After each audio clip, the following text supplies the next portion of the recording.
नमस्कार मित्र आणि मैत्रिणींनो, सुगंध प्रेमाच्या या चॅनलवरती तुम्हा सर्वांचे स्वागत आहे. आपण या चॅनलवरती नवनवीन कथा सादर करत असतो. त्यातीलच एक कथा परवा सादर केली होती, त्याचा भाग 2. शिव त्याच्या बेडरूमच्या गॅलरीत बसून रमचे घोट चढवत होता. सार्थकचा ॲक्सिडेंट झाल्याने त्याच्या मनाविरुद्ध तो भारतात निघून आला. तिथला बिझनेस सांभाळणे फार गरजेचं होतं. सार्थकचा ॲक्सिडेंट कुणी घडवून आणला याचा अजून शोध लागला नव्हता. त्याच्या डोक्यातून विचार जात नव्हते. वैतागून त्याने फ्रॅडीला कॉल केला. Freddy, Shiv here, hotel 5 star इनला, रूम नंबर 216ला. मी अर्ध्या तासात पोहोचतोय, शिव म्हणाला. नो प्रॉब्लेम सर, तुमचं काम झालं असेल, फ्रॅडी म्हणाला. गुड. शिवने कॉल कट केला. त्याने आवरायला सुरुवात केली. यार, किती उशीर झाला आज. दादा फक्त घरी आलेला नसू दे म्हणजे झालं, नाहीतर माझ्यामुळे सगळ्यांनाच त्याचे परिणाम भोगावे लागतील. सायली अस्वस्थ होत म्हणाली. तिने घरात पाऊल ठेवलं. घरात पूर्ण शांतता होती. सायलीची वहिनी वनिता, तिची आई, बाबा सगळे घाबरून उभे होते. आलात आपण, या. वनिता, तुझ्या लाडक्या नंदीची आरती करून तिला घरात घे, सुबोध तिचा दादा गरजत म्हणाला. हो, तिची ट्रेन मिस झाली असेल. हो ना सायली, वनिता घाबरत म्हणाली. चूप, एकदम चूप. वनिता, तुमच्या लाडक्या नंदेला सांग म्हणावं, आताच्या आता बॅग भर आणि चालती हो घरातून. दादा ओरडत म्हणाला. दादा प्लीज ऐक ना, नवीन बॉस आलाय. त्यामुळे सायली पुढे बोलतच होती की दादा गरजला. नवीन बॉस सोबत गुलछडे उडवत होतीस का ग तू? हेच संस्कार दिले का आम्ही तुला? आई ओरडत म्हणाली. सुनंदा, अहो काय बोलताय तुम्ही तिला? गुणाची आहे माझी पोर, बाबा कातर आवाजात म्हणाले. बिचारी आजारी होते, त्यांचं यांच्यासमोर चालत नव्हतं. तुम्ही गप्प बसा. तुम्ही या वनिताने बिघडून ठेवलंय तिला. कधीपासून सांगतोय अनिलशी लग्न कर, पण ऐकते का कार्टी? आई चिडत म्हणाली. अगं, तो अनिल 12 वर्षांनी मोठा आहे तिच्यापेक्षा. एवढी वाईट आहे का माझी लेक की कुणाच्याही गळ्यात माराल? बाबा म्हणाले. पैसा आहे ना त्याच्याकडे, तेवढं बस. नाही आहे का आई? ती पण कमावते ना बाबा.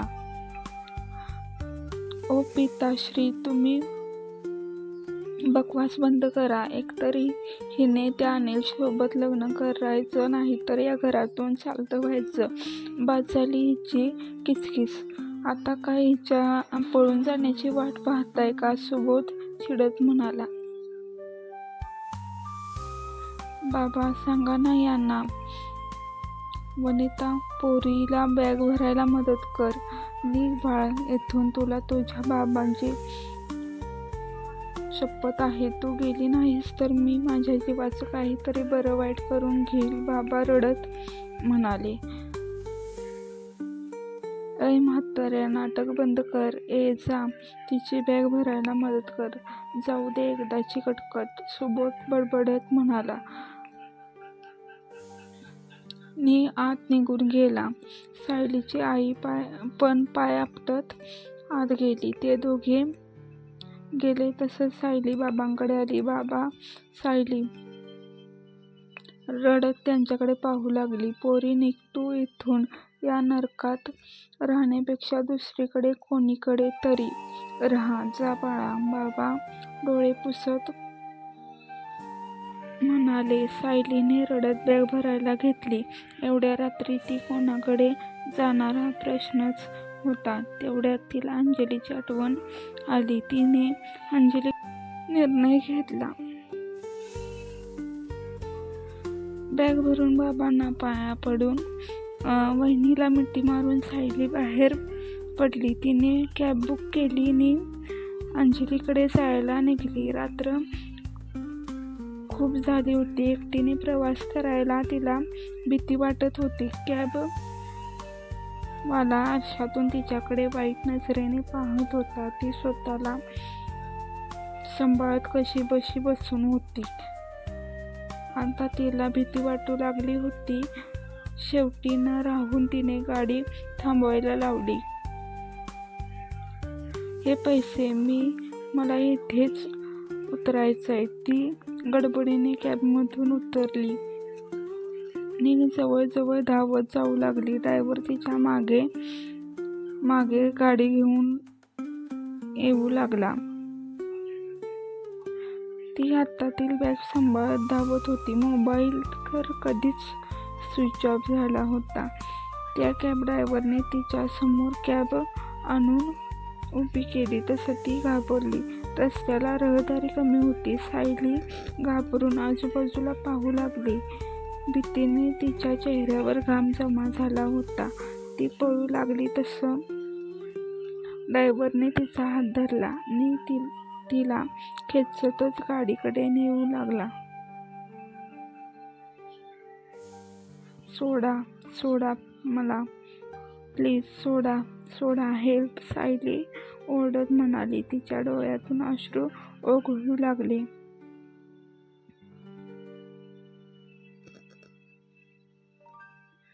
जास्त आरडाओरडा केलास तर वाईट अवस्था करेल तुझी, तो ड्रायव्हर तिच्यावर ओरडत म्हणाला. इतक्यात त्याच्या समोर एक आलिशान गाडी येऊन थांबली. गाडीतून एक यंग हँडसम मुलगा खाली उतरला. सायलीने त्याच्याकडे पाहिलं तसं तिच्या जीवात जीव आला.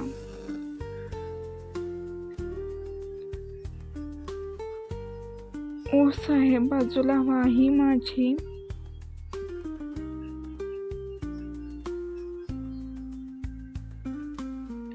सर, प्लीज मला वाचवा. हा माणूस सायली हात सोडवून घेण्याचा प्रयत्न करत म्हणाली. त्याने डोळे बारीक करून तिच्याकडे पाहिले. ओ साहेब, बाजूला व्हा, उगाच टाइमपास करू नका, ड्रायव्हर चिडत म्हणाला.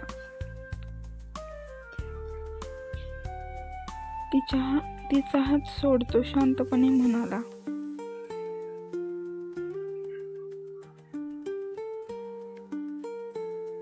नाही सोडत. कोण आहेस तू? तिचा बॉयफ्रेंड तर वाटत नाहीस, तो तिच्यावरून वाईट नजर फिरवत म्हणाला. तसं शिवचं डोकं सटकलं. त्याने ड्रायव्हरच्या हातातून तिचा हात सोडवून घेतला आणि तिला जवळ ओढलं. तसं ती त्याच्या छातीवर आदळली. त्याने पोलीस स्टेशनला कॉल केला.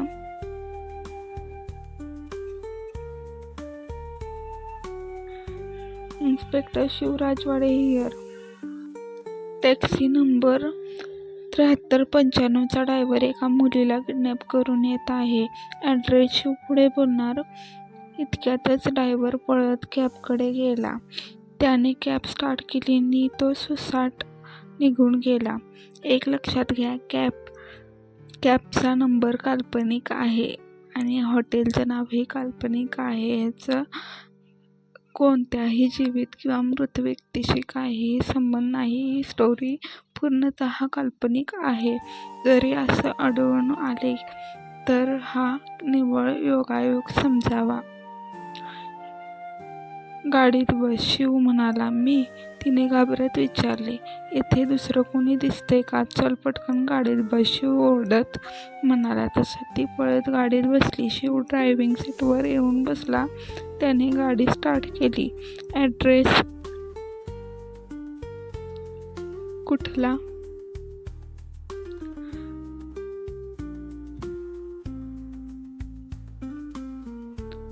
तू कोणीकडे निघालेलीस तिथला, इडियट, तो चिडत म्हणाला.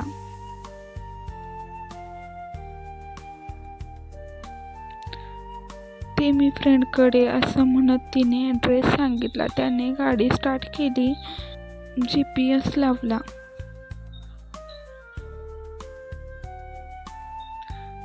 गाडी शांत शांत बसून होती. त्या टॅक्सी ड्रायव्हरने तिला खरंच नेलं असतं तर, या विचाराने तिच्या अंगावर काटा आला. डोळे भरून वाहू लागले.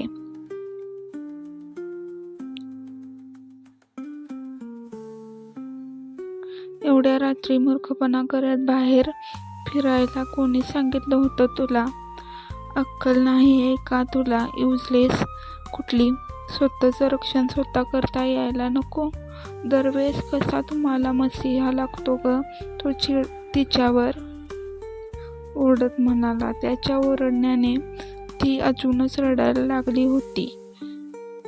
एकतर त्यांच्यामुळे ती घरी जायला लेट झाली म्हणून दादाने घराबाहेर काढलं. त्यात तो विचित्र टॅक्सी ड्रायव्हर आला आणि आता शिवचं ओरडणं. हैराण झाली होती बिचारी. ती काही बोलत नाही पाहून तो शांत झाला.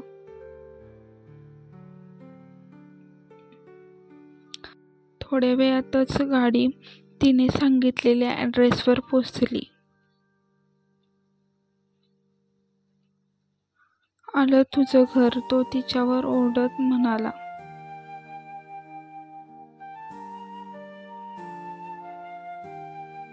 हा उतरते, ती थरथरत दरवाजा उघडत म्हणाली.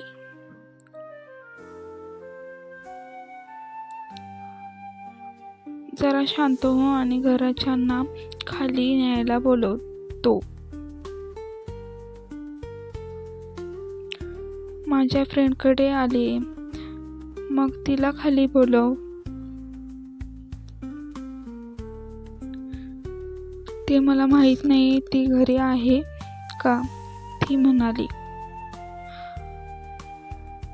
अगं मग कॉल कर तिला, साधी अक्कल नाही का तुला? तो परत तिच्यावर ओरडला.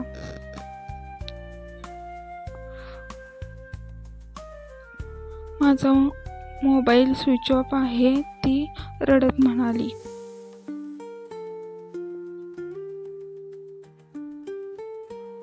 ओह गॉड, काय करू मी या मुलीचं? तुला काहीच माहीत नसताना मूर्खासारखी बाहेर कशाला पडलीस ग? देव अक्कल वाटत होता तेव्हा काय चाळणी घेऊन उभी होतीस का? इडियट कुठली! शिव तिच्यावर ओरडत म्हणाला. तो खाली उतरला.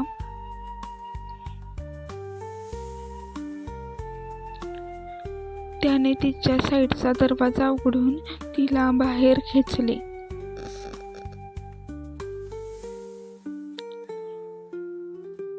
वेल, मला सांग, यामधला कुठला विंग मध्ये तुझी मैत्रीण राहते? माहीत नाही म्हणजे?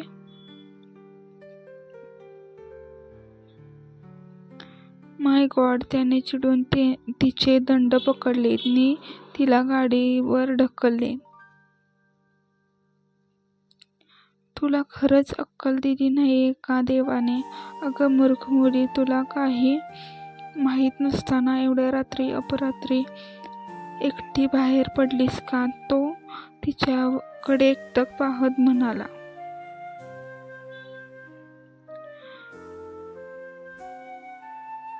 तो तिच्या एकदम जवळ होता. ती मान खाली घालून उभी होती. मला घराबाहेर काढलं, माझी काही चूक नाही, प्लीज मला ओरडू नका, ती रडत रडत सांगू लागली.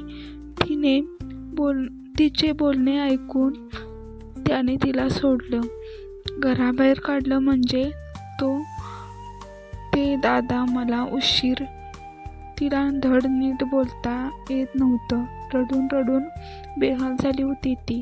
तिची अवस्था पाहून तो शांत झाला. लिसन सायली, तुला तुझ्या फ्रेंडचा नंबर तरी माहिती आहे का? माझ्या मोबाईलवरून त्याला कॉल कर. नाही माहीत, ती डोळे पुसत म्हणाली.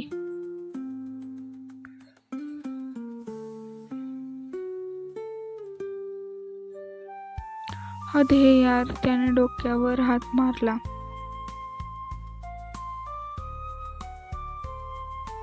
चल चल बस गाडीत हॉटेलवर जाऊ, तो म्हणाला. हा हॉटेल नको, ती घाबरत म्हणाली.